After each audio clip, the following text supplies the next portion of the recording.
Hi y'all, Teresa with Indigo Moon Arts. I'm running out of time for the day.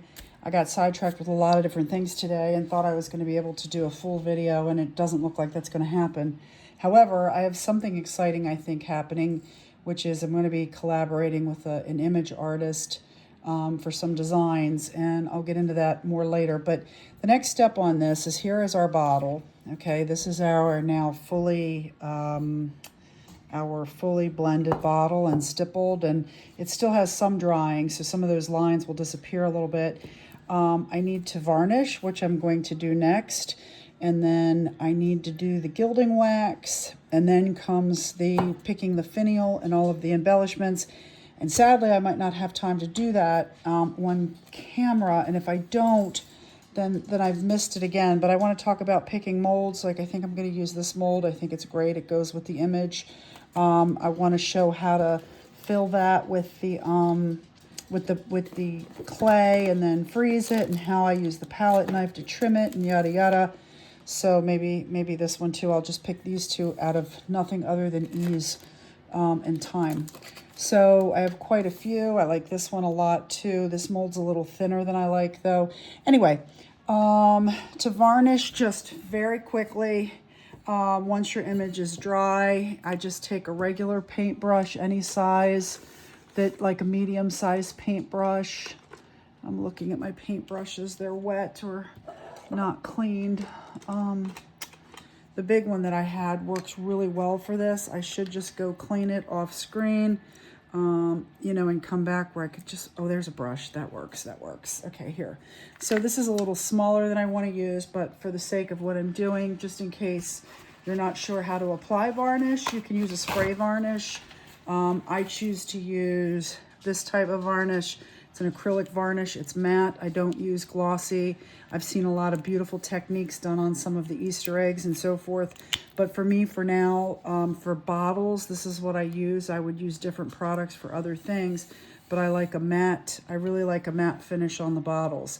The gilding wax, it's matte, but it has a sheen too. This is one time where it doesn't matter if your brush is dry. I start with a dry brush instead of a wet brush. And this seals the image onto the bottle. This helps prevent it from getting damaged. You are talking papers, napkins, and things like that. So water could damage an image. Paint, not so much. Your paint's pretty good, but it never hurts to seal anything. This just protects it, keeps it in place, keeps it from getting nicked. That would be the help with the paint, that you've put decoupage on a bottle, you've primed it, you've done these things. So now by sealing it, that's really going to help its longevity, help keep it, a piece of art instead of a more of a craft project. I think when you use the term art, you think of something that's sustainable, it's going to last. Crafts, maybe not as much. Maybe the expectation or the level of how long they last is not quite as long.